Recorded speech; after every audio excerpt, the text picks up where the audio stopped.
Hello દોસ્તો, કેમ છો? તો સ્વાગત છે મારા નવા વ્લોગમાં અને બધાને ગુડ મોર્નિંગ. મસ્ત મજાની સવાર થઈ ગઈ છે અને હું ફ્રેશ થઈને બેસી ગયો છું. અત્યારે મારે મેથ્સનું લેક્ચર છે, તો મેથ્સનું લેક્ચર જોઉં અને પછી એના એક્ઝામ્પલ થોડા સોલ્વ કરવાના છે, એ સોલ્વ કરીશ અને પછી જે વાંચવાનું છે એ વાંચીશ.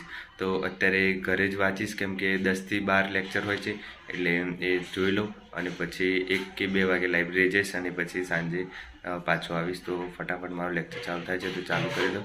અને બીજું કે જ્યાંની પેલી હસમુખભાઈ સાહેબે ટ્વીટ કરી છે કે 15 નવેમ્બરે રનિંગ લેવાની છે, ત્યાંનું આમ વિચારો બદલાઈ ગયા છે કે કરવું શું, આટલા ઓછા ટાઈમમાં કયા સબ્જેક્ટ કરવા, શું કરવું, એ બધું વિચારીને મગજ આમ ફેવરાઈ ગયું છે આખું.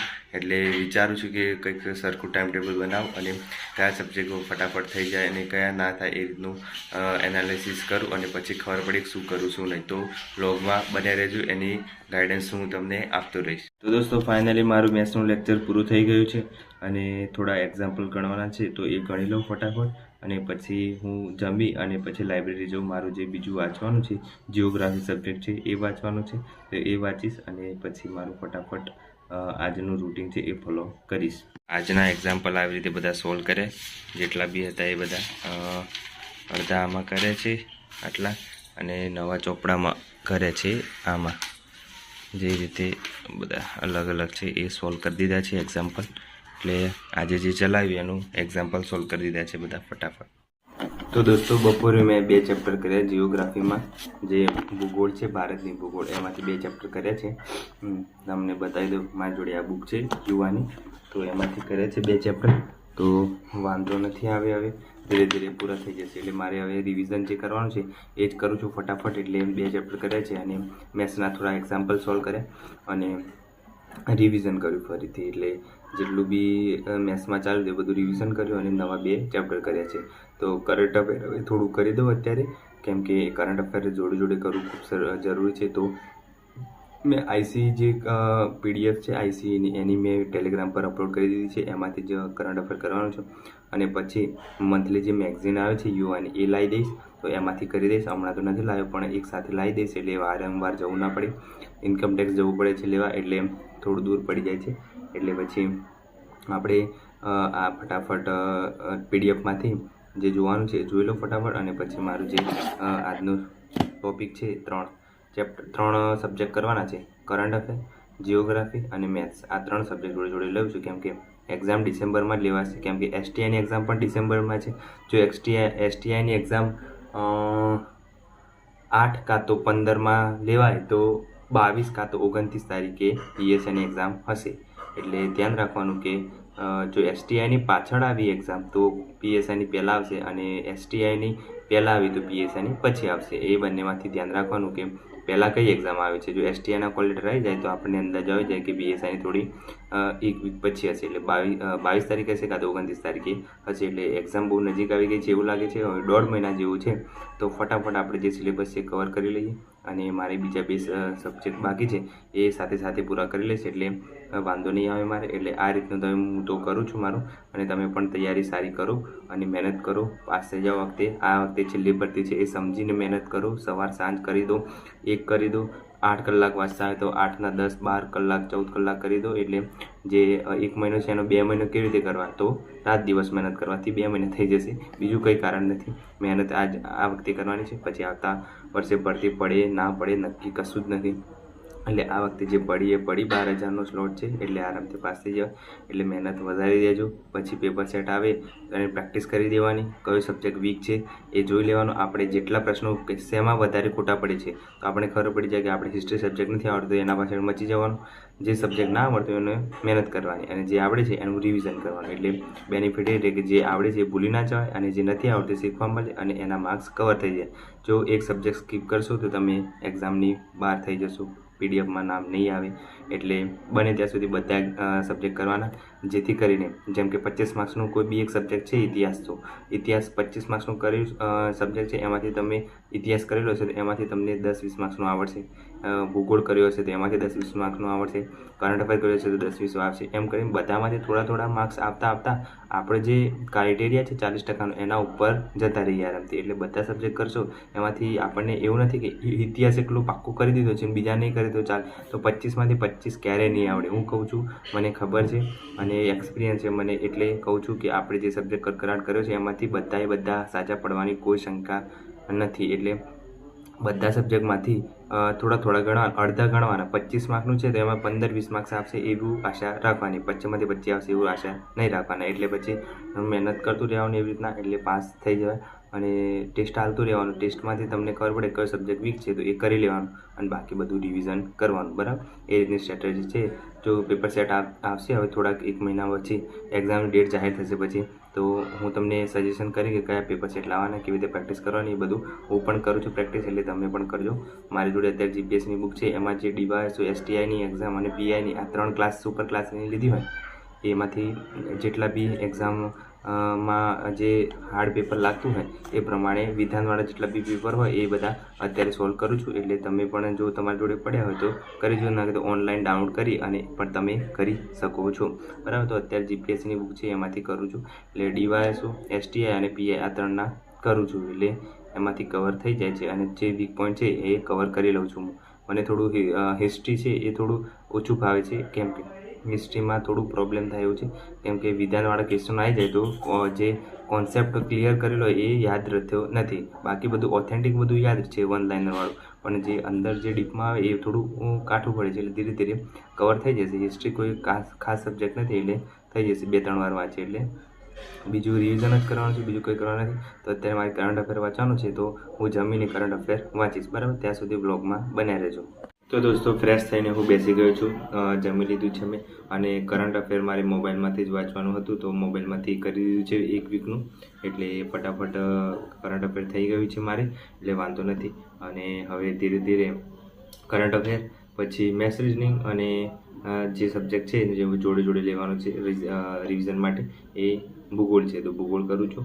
અને પીએસઆઈની આ બુક છે મારી જોડે તો એમાંથી પ્રેક્ટિસ કરું છું. તો આજે જે નિબંધ ને બધું લખાઈ ગયું છે મારે, પણ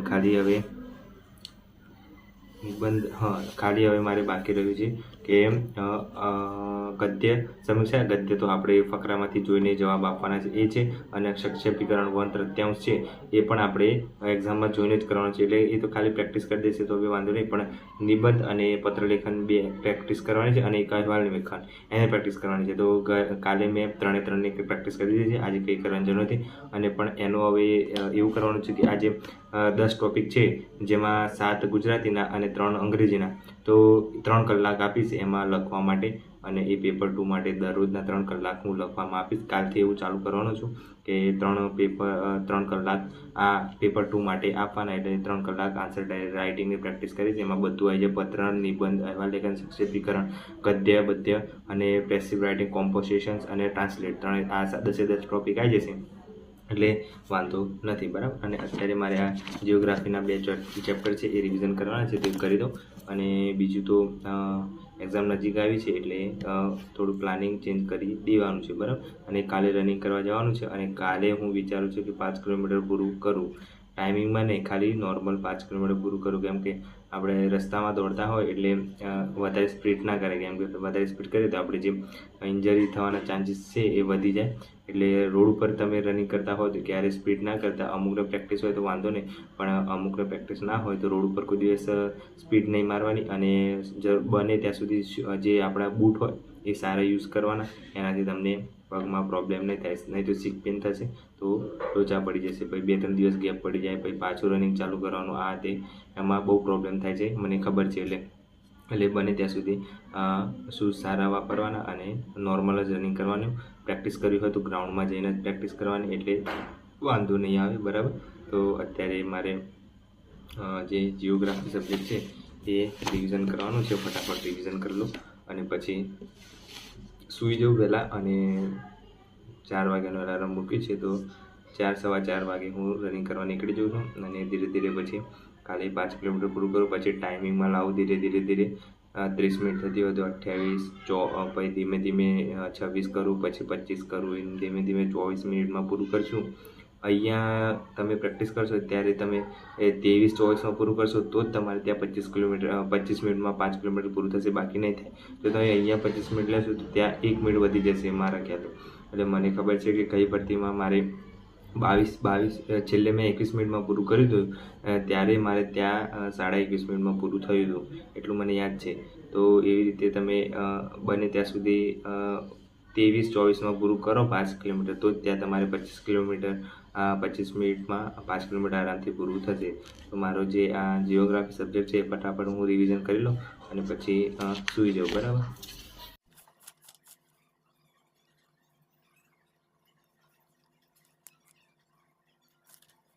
તો દોસ્તો ફાઇનલી મારા રિવિઝન પૂરું થઈ ગયું છે અને હવે હું સૂવા જાઉં છું, બરાબર. અને જે બંધારણની મારી નોટ્સ છે પાર્ટ 3 બાકી છે, તો કાલે પૂરું થઈ જશે. એમાં થોડું લખવાનું બાકી હતું, તે રાજનીતિના માર્ગદર્શક સિદ્ધાંત હતું એ, અને પછી પેલા મૂળભૂત અધિકારો છે આપણા એ લખવાના હતા, એ લખી દીધા છે. અને એમાં ડિટેલમાં જે મૂળભૂત અધિકારો છે 6 એનો ડિટેલમાં બધું શું આવે છે એ બધું લખવાનું હતું, એ લખી દીધું છે. અને થોડુંક આમુક ને એ બધું તો પહેલાં કદાચ આવી ગયું છે એટલે વાંધો નથી, બાકી એ જ છે. અને સંસદ અને રાષ્ટ્રપતિ એ 2 ટોપિક છે એ તો તમે ચોપડીમાંથી કરી લખો, કેમ કે નોટ્સ બનાવવાની જરૂર નથી. રાષ્ટ્રપતિ અને સંસદની એમાં કંઈ ખાસ છે નહીં, એટલે તમે બને ત્યાં સુધી એ ચોપડીમાંથી વાંચી લેજો.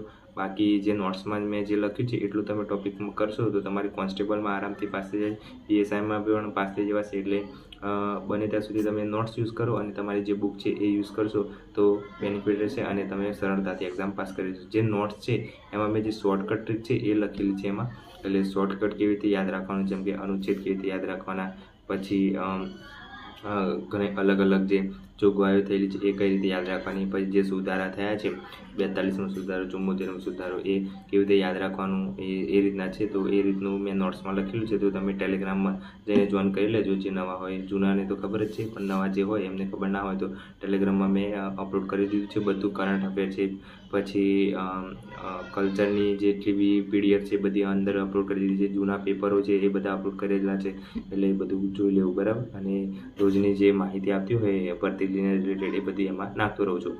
તો આ રીતનું બધું માહિતી આપતો રહું છું. તો ટેલિગ્રામ જોઈન કરી લેવાની. કંઈ બી ક્વેશ્ચન હોય તો મને કોમેન્ટ કરજો, બરાબર, તો એમનો રિપ્લાય આપીશું.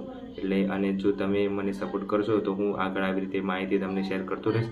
તમે સપોર્ટ નહીં કરો તો પછી હું ટેલિગ્રામ ચેનલ બંધ કરી દઈશ, એવું કરીશ. કેમ કે તમે ટેલિગ્રામ જોઈન કરી લો છો પણ યુટ્યુબ પર કંઈ સપોર્ટ મળતો નથી, એટલે બને ત્યાં સુધી યુટ્યુબ પર થોડું સપોર્ટ કરો, વિડીયોને શેર કરો, બીજાને ઉપયોગી થાય એ રીતે.